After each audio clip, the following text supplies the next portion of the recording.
talk about the sequels that do something right for a change.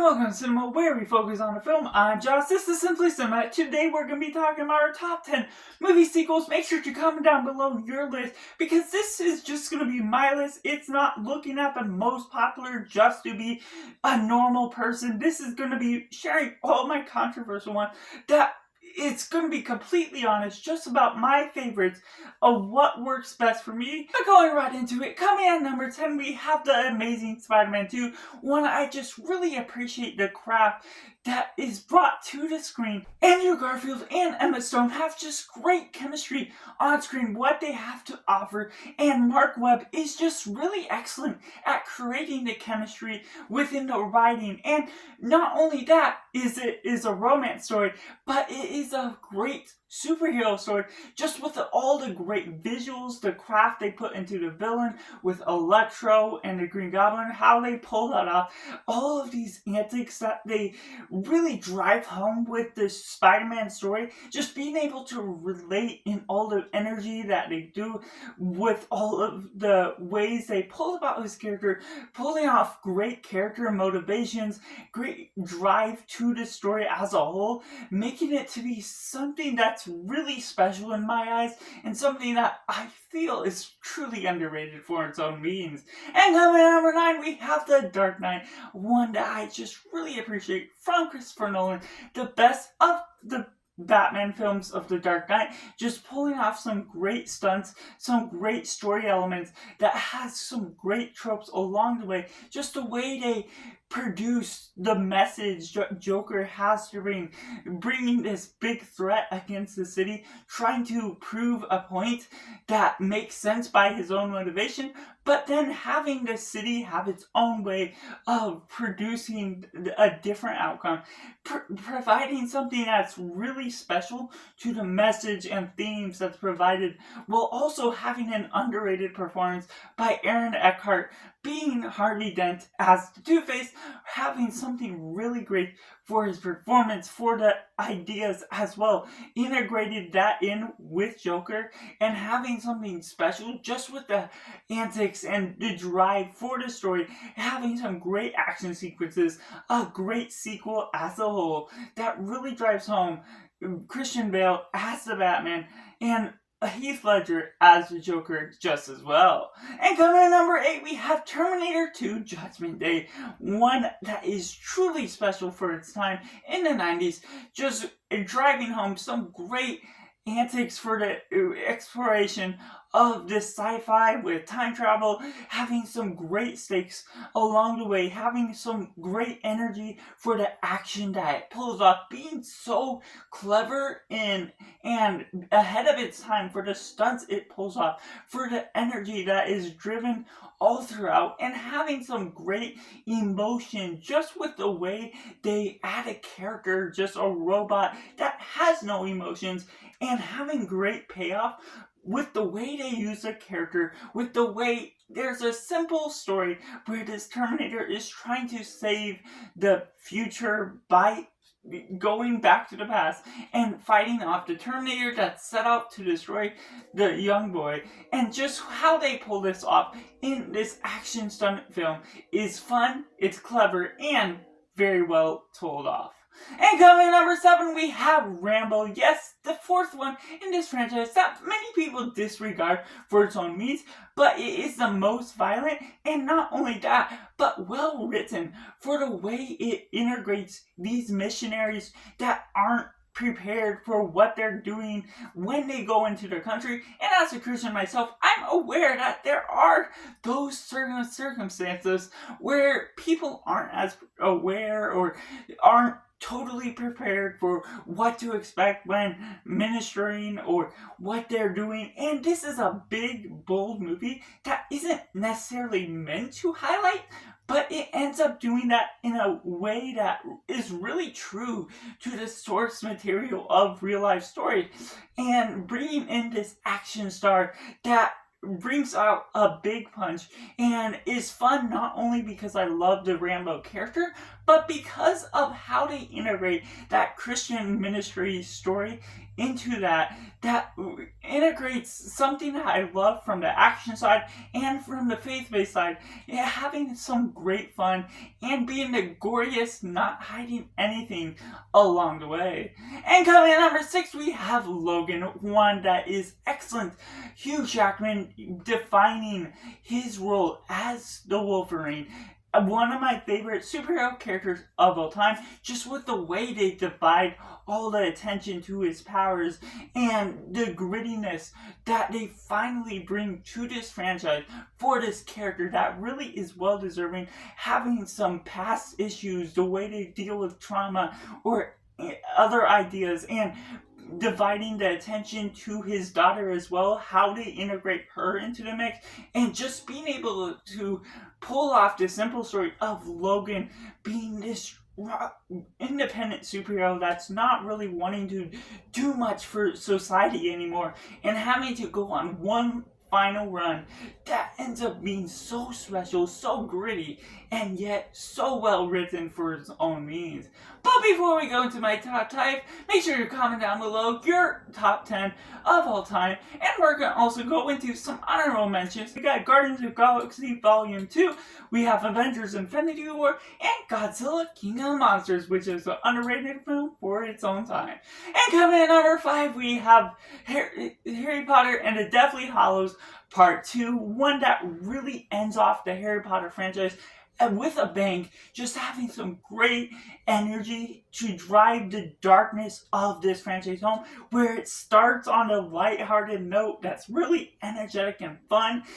and goes all the way building up to get darker and darker for building its stakes for the franchise, having Voldemort versus Harry Potter, and all of the energy, the Battle of Hogwarts, having some great built-up characters along the way, just because you're getting to know them, getting to know and establish all the means to what these characters mean, what the sides have to offer, just with the gore and everything that plays throughout, and just building up as a Harry Potter fan myself,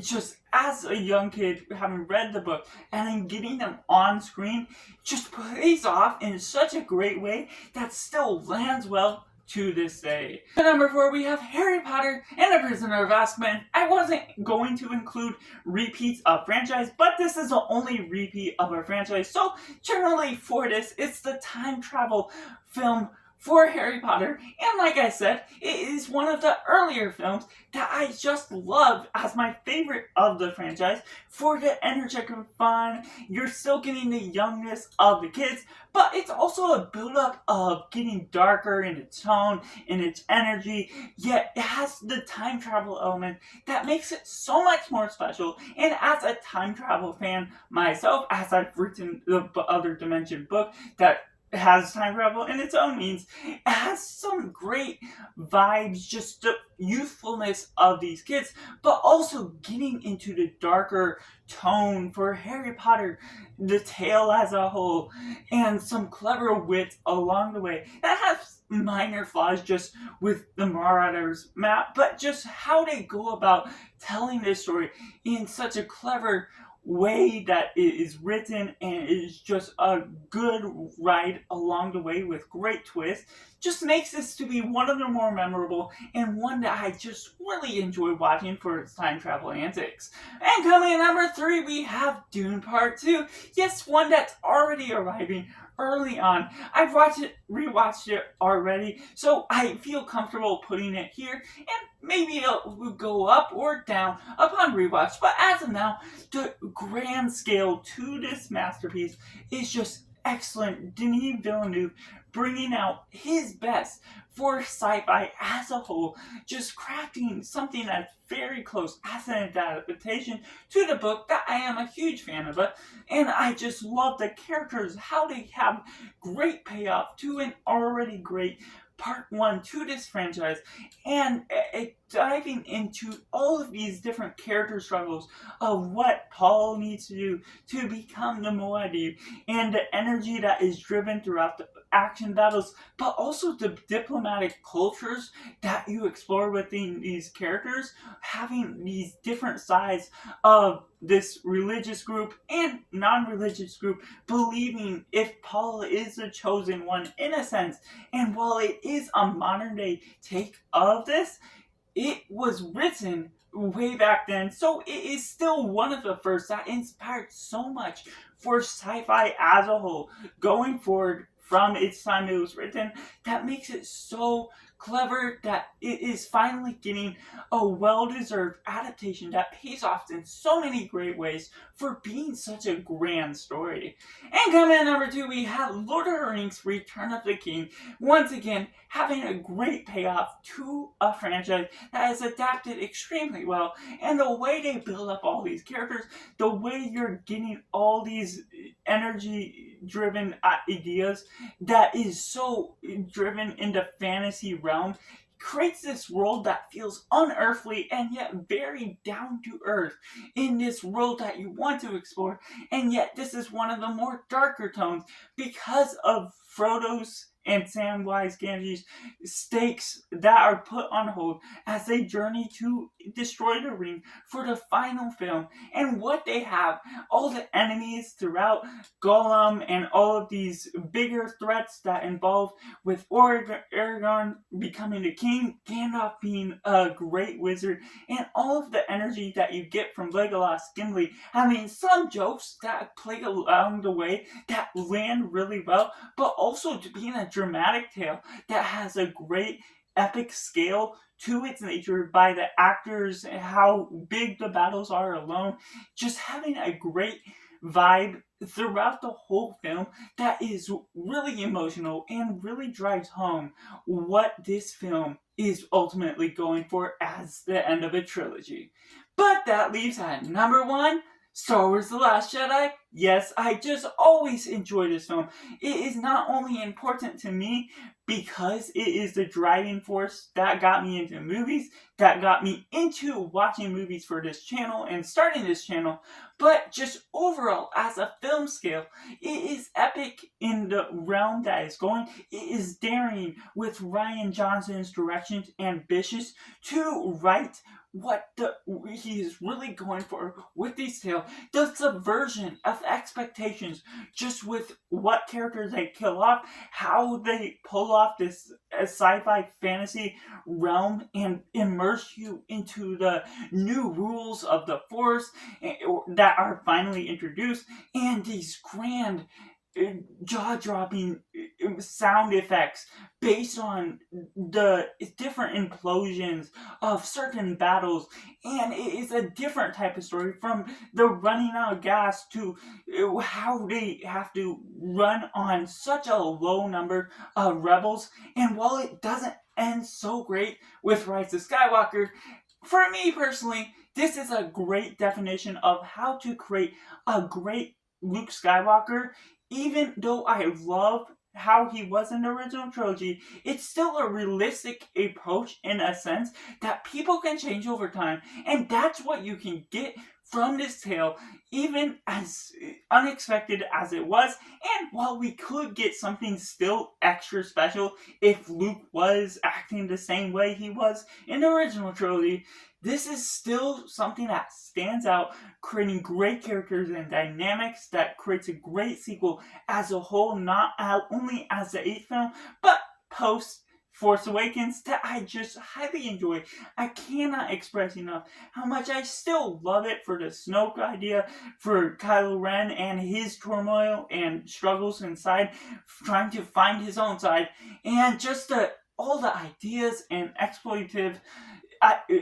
elements that makes this to be such a great sci-fi film and a sequel. So that's just my personal top 10 sequels of all time as of now. So let me know down in the comments below how you would rank your top 10 movies, or any honorable mentions that you want to share, and let me know your thoughts on my list as a whole. Make sure to like this video, subscribe if you haven't already, to join in this film culture community that we are building each and every day. And we talk at movies each and every day as well. So thank you for watching. Bye for now.